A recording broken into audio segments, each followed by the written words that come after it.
Hello everyone, কেমন আছো সবাই? আশা করি খুব ভালো আছো, আর আমিও খুব ভালো আছি। কয়েকদিন আগে অসুস্থ ছিলাম, এখন পুরোপুরি মোটামুটি খুব ভালো। তো আমরা কোথায় আছি ভিডিওতে দেখতে থাকো। তো আমরা যাচ্ছি জঙ্গলি বাবা, আর এটা আমরা সকাল সকাল বেরিয়ে পড়ছি। প্রায় আমাদের এখন 9টা বাজে। তো 9টার দিকে, 9টা না, হ্যাঁ সরি 9টার দিকে আমরা পৌঁছে গেছি এখন জঙ্গলি বাবা। আর এইদিকে চলে আসি, এই যে সবাই একা গাড়ি থেকে নামার পর একটু ভিডিও শ্যুট করলাম তোমাদের জন্য। এই যে আমাদের টিম সবাই নামতেছে গাড়ি থেকে। আর এই যে আসার সময়, যাওয়ার সময় দেখতে পেলাম যে আমার মেয়ে এগুলোকে দেখি তো খুব খুশি, বলছে মা এত সুন্দর জায়গাটা। তো এদিকে আমি, আমার হাজবেন্ড, আমার মেয়ে চলে আসি। বিয়ের আগে আসলাম, 5 বছর পর আসলাম।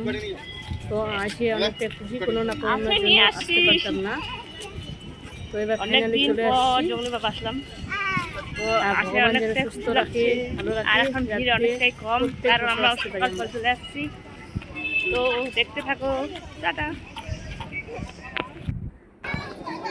ভগবান যেন এইরকম আমাকে হাসি খুশি রাখে, সুস্থ রাখে যেমন। আর দেখো তোমাদের দাদা ভাই কি কাণ্ড, আমাকে মানে কি বলবো, আর ভিডিও করে দিয়েছে। বাড়ি এসে ভিডিওটা দেখে তো আমার মাথা গরম হয়ে গেছে। ওকে বিশ্বাস করেছিলাম যে ভিডিওটা ভালো করে ভিডিও, হয়তো জানি ও ভিডিও করতে পারে না, কিন্তু এতটাই খারাপ ভিডিও করবে সেটা আমি জানতাম না। দেখো কি ভাবে, আর আমি এটাকে কি বলবো, আর তবু তোমাদের সাথে শেয়ার করলাম সবার সাথে।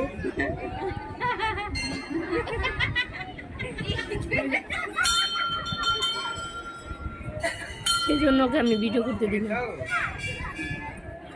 আর আমাদের ফ্যামিলি থেকে অনেকজনে গেছে, প্রায় আমরা 8-9 জন গেছিলাম পুজো দিতে। তো যারা যারা যাওনি জঙ্গলি বাবা গিয়েও খুব ভালো লাগবে।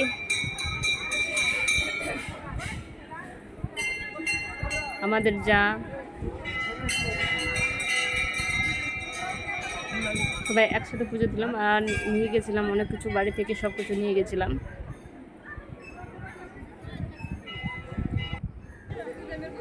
দেখো তোমাদের দাদা ভাই এই ভিডিওটা এরকমই করছে, কি আর বলবো, বলার মতো কিছু নাই।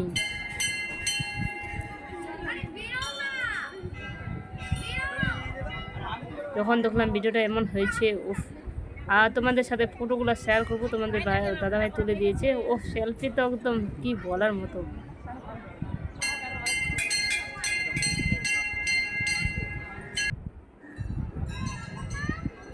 এটাই নাকি আমার ভালো লেগেছে এই ভিডিওটা। আর এখানে তোমাদের সাথে শেয়ার করলাম, এখান থেকে একটা আমি নিয়ে নিয়েছি এটা। তো ভিডিওটা এখান থেকে শেষ করলাম, আশা করি ভালো লাগবে।